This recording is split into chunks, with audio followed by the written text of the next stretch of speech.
I was diagnosed with cancer when I was just about 18 weeks pregnant with my second child, and ended up finding a lump in my breast that I just chalked up to being from weaning breastfeeding from my son and just breast changes that can happen naturally with pregnancy. So when they came in and told me that they wanted to proceed with the mammogram, my heart sort of dropped, and I got that sinking feeling that maybe this wasn't just nothing.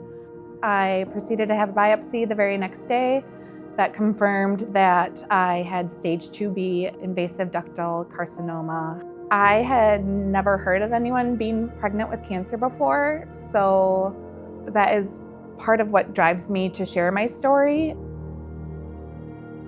I was diagnosed with pancreatic cancer, and I was referred to Carbone, and I got Dr. Minter as my surgeon. I remember meeting Julian when he came to our multidisciplinary pancreatic cancer clinic. It's obviously not a visit anyone wants to make, but as with all of our patients, you really sort of get to see who they are as a person. And he said to me, "I'm here, you lead, I'm going to follow. I have a lot of living left to do." Why this mission matters is very simple. With pancreas cancer, there are no early on symptoms. So for the most part in today's world, you find it by accident. In my case, I had an umbilical hernia. American Cancer Society has been an invaluable partner to the UW Carbone Cancer Center. They have provided critical research grants and opportunities for training the next generation of cancer research scientists. When I think about the mission of the American Cancer Society and Carbone Cancer Center, I immediately think that it is our goal to end cancer. We need to make it easier for patients who have cancer to get treatment, to live with their cancer, and even more ideally, to prevent cancer going forward. That's what we're all about, and that's what we hope for the future. I think survivorship to me does mean thriving, and thriving can mean so many different things. It can mean seeing and hearing things a little more clearly. It can mean putting my kids to bed and laying there a little bit longer just to see them breathe and wonder what they're dreaming, because I can. It can mean sharing my story in hopes that it drives someone to get something that they've been wondering about on their body checked out, because cancer can happen to anybody.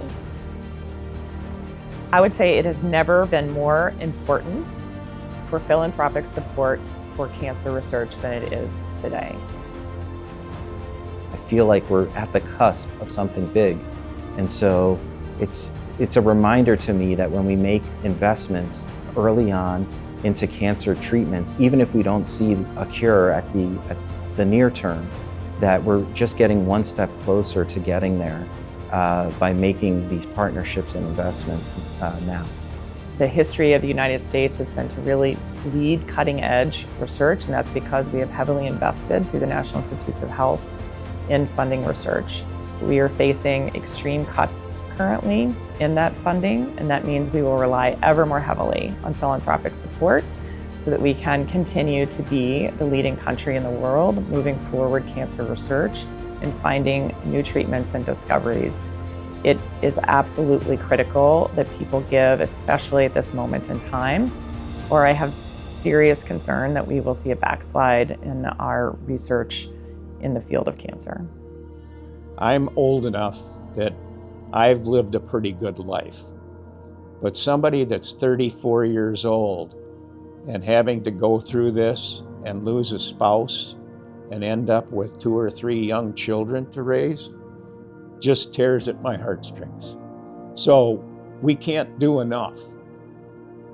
We can't do enough to get after this and find a better way to find it, a better way to discover it, and a better way to treat it.